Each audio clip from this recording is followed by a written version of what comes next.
Hello everyone, welcome back to Camila Teaches Cambridge US History. So today we're back with another video. We are going to be talking about chapter 2.2, and the overreaching question of this lesson is how great was the immediate impact of the Civil War?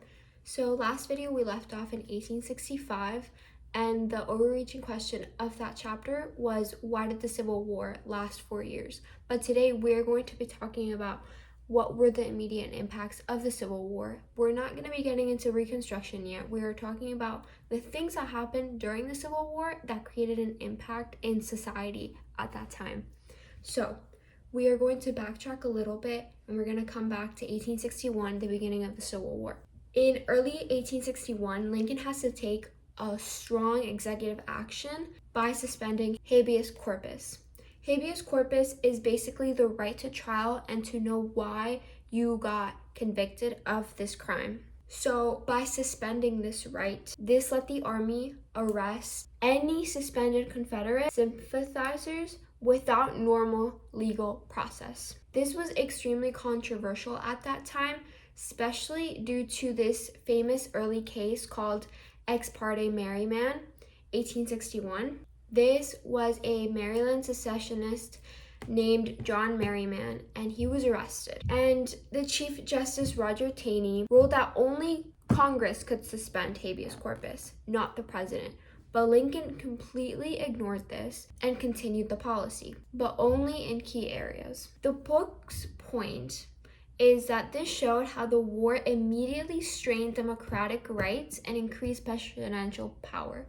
And a lot of people argue to this day that Lincoln was kind of a dictator at the time because he didn't have the democratic, holding him back, the democratic beliefs holding him back. So, yeah. So then we have the rise of the Copperheads from 1861 to 1863. These come from many Northerner Democrats that are opposed to Lincoln war policies. The name comes from the most extreme peace Democrats.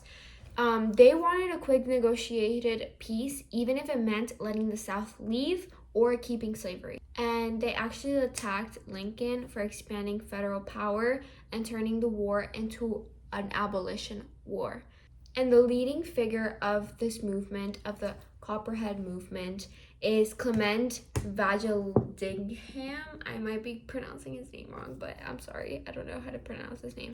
He was an Ohio congressman. He gave angry speeches against the war and the draft, calling it an unnecessary conflict started by Lincoln. Now we're moving on to the year 1863.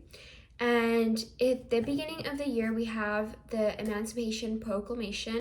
The Emancipation Proclamation, I think, is one of the most famous things in U.S. history, and it was basically that it declared all slaves in areas of rebellion, so the Confederacy, against the United States, that they shall be then henceforth and forever free. It did not free slaves in the border states loyal to the Union or in parts of the South already under Union control, but it technically freed slaves in the rebellion states. This allowed Black men to join the Union Army and Navy as well. The reason why Lincoln used it was to weaken the Confederacy economically and war efforts, and the way they were able to weaken the Confederacy is because slavery was a big part of their economic sustainability and economic world. So by getting rid of a majority of these slaves, they were able to weaken the economy. Also, with their war efforts, slaves were working long hours, helping sustain this war against the Union. Another reason why Lincoln used it was to gain moral support in Europe, and it was also to satisfy radical Republicans and abolitionists who were pressuring him. And this in turn changes the war's purpose from preserving the Union to preserving the Union and ending slavery. This affected many different groups in the United States. I will be naming some of them. I might be leaving some out, but you can kind of guess what groups were, kind of affected by this. So first we have obviously the enslaved people in the South. It gave them hope and encouraged them to escape to the Union lines or slow down work for their owners. It also was a huge symbolic step for Black Americans in the North and the South. Thousands of Black men enlisted in the Union Army, fighting for their own freedom. But surprisingly enough, this actually also impacted Northern whites very much. This caused many mixed reactions within this community. Many Republicans and abolitionists cheered, but Democrats and some soldiers opposed it. They said that they were fighting to save the Union, not to free slaves. And the book makes this point that while its immediate practical effect was limited, its long-term impact on the war and on race relations was enormous.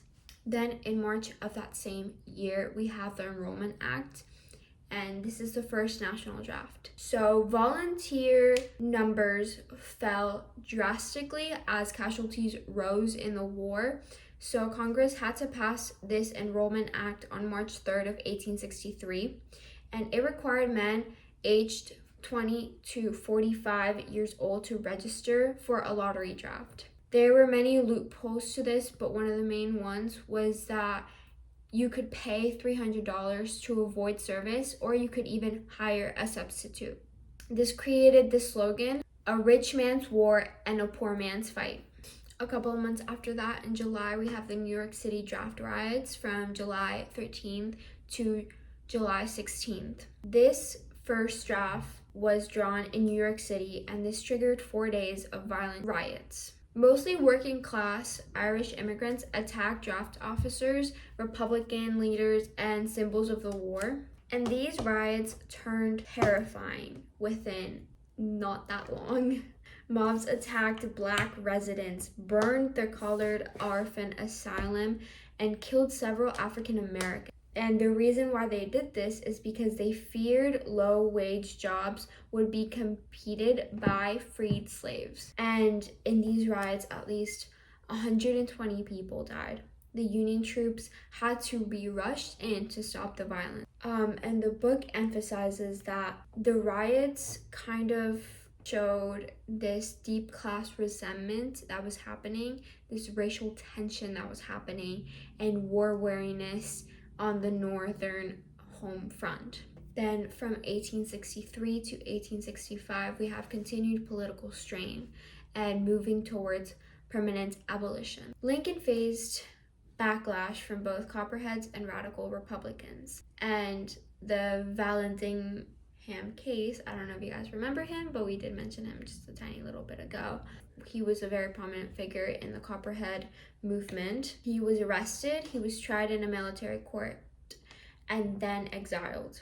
This highlighted ongoing tensions over civil liberties. And this kind of ties in with how Lincoln was using his presidency to suspend things like habeas corpus. Then from 1864 to 1865, we were approaching the end of the Civil War, and by 1864, Lincoln and Republicans pushed for a constitutional amendment to end slavery everywhere permanently, because the proclamation was a wartime order and could be reversed when the wartime was going to end. And this is where the 13th Amendment comes from.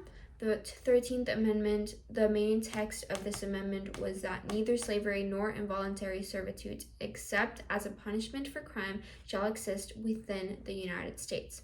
This amendment passed in Congress.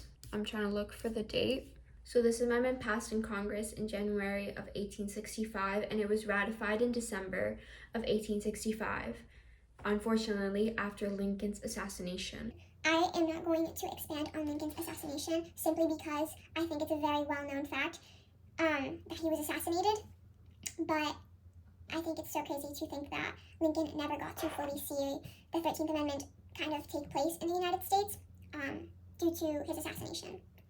And the 13th Amendment was the most important immediate constitutional result of the war.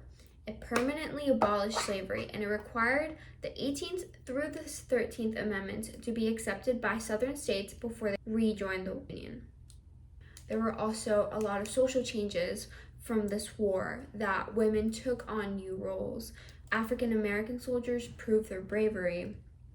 There was also a growth of Republican Party's influence, and there was expansion of federal power, income tax, greenbacks, paper money, higher tariffs. So yeah, the big idea of this chapter is that war had a great immediate impact. It restricted civil liberties, it caused social unrest and riots, it deepened political divisions, it transformed the war's purpose via the Emancipation Proclamation, and it led to the permanent end of slavery through the 13th Amendment. Yet, the Union survived these strains. So that's pretty much it when it comes to chapter 2.2. Here's a little timeline of everything that I mentioned. I do recommend going in and kind of exploring the idea of the Civil War more deeply by yourself, because there's a lot of things that happened during the Civil War that I don't even know and I cannot possibly cover in this short video. Thank you so much for watching. This is the end of the Civil War. We are going to get into Reconstruction in the following lesson. A lot of things are to come in the following years following the Civil War, so we're going to get into that in chapter 2.3 and 2.4. And yeah, thank you so much for watching. I hope you guys have a wonderful day. Bye!